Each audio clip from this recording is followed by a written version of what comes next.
और अब खबर मध्य प्रदेश राजधानी भोपाल से है, जहां ट्रेनिंग पुलिस वालों को हनुमान चालीसा का पाठ करवाने पर सियासत अब जोरों पर है। दरअसल हनुमान जयंती के मौके पर 4000 ट्रेनिंग पुलिस वालों ने हनुमान चालीसा का पाठ किया। एडीजी राजा बाबू सिंह का कहना था कि अच्छा आरक्षक बनने के लिए धार्मिक ज्ञान जरूरी है। इससे आरक्षकों के व्यक्तित्व में निखार आएगा और वो आदर्श आरक्षक बनेंगे। हालांकि इस संस्कार पाठ पर अब सूबे की सियासत गर्मा गई।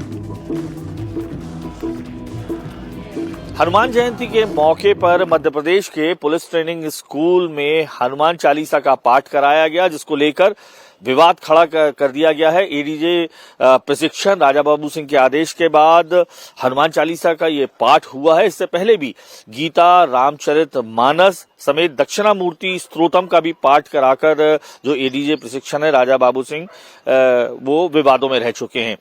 विवाद खड़ा किया है कांग्रेस ने, जिसका कहना है कि धर्म विशेष के धार्मिक ग्रंथों के बारे में अगर आप पढ़ा रहे हैं तो दूसरे धर्मों का भी ध्यान रखें। बात करने के लिए इस पर हमारे साथ इस वक्त हिंदू संगठन के लोग भी हैं जो इस कदम को सही मान रहे हैं। मुस्लिमों ने इसका विरोध किया है। स्वागत योग्य है। राजा बाबू सिंह जी का हिंदुत्व समिति संस्कृति बचाओ मंच स्वागत करता है। बल बुद्धि विद्या देहुमोहि हरऊ कलेश विकार। बल, बुद्धि और विद्या, इस तीनों के देवता हैं हनुमान जी महाराज। और कल हनुमान जी महाराज का जन्मोत्सव था, तो हनुमान जी महाराज के जन्मोत्सव के ऊपर पर कुरान शरीफ तो नहीं पढ़ाया जाएगा, बाइबिल तो नहीं पढ़ाई जाएगी, पढ़ाया हनुमान चालीसा ही जाएगा। और हनुमान चालीसा पढ़ने में जब किसी को आपत्ति नहीं है तो दूसरे लोगों को पेट में दर्द क्यों हो रहा है? बिल्कुल ठीक बात। हिंदू संगठन जहां इसे अच्छा कदम बता रहे, वहीं मुस्लिम संगठनों ने कुरान की शिक्षा की मांग उठाई। उनका कहना है कि देश संविधान से चलता है, ऐसे में सिर्फ हनुमान चालीसा क्यों पढ़ाया जाए, इससे माहौल खराब होता है। संविधान से चलने वाला मुल्क है। बाबा भीमराव अम्बेडकर का संविधान लागू है। तो सवाल ये उठता है कि जब सातों धर्मों को सातों उस पर चलने का प्रावधान है तो खाली हनुमान चालीसा ही क्यों? गीता क्यों नहीं? कुरान क्यों नहीं? बाइबल क्यों नहीं? और भी जो कास्ट है उनके धर्म ग्रंथ क्यों नहीं पढ़ाए जाते? क्या एक ही धर्म के ग्रंथ पढ़ाए जाने से क्या माहौल अच्छा रहेगा? क्या संविधान से क्या विश्वास उठ गया आपका, या संविधान को मानते नहीं हैं आप? हम चाहते हैं कि जो भी पढ़ाया जाए संविधान के हिसाब से पढ़ा जाए। मुस्लिम संगठनों की तरह कांग्रेस ने भी मामले पर सियासत की और इसे सीधे तौर पर धर्मनिरपेक्षता पर हमला करार दिया है। कांग्रेस ने कहा कि संवैधानिक संस्थाओं को बांटने की कोशिश की जा रही है। अगर पढ़ना है तो कुरान, बाइबल सभी ग्रंथ पढ़ाए जाएं। एक ऐसे देवता है, इनका सबको आशीर्वाद प्राप्त है, शक्ति के और बुद्धि के देवता है।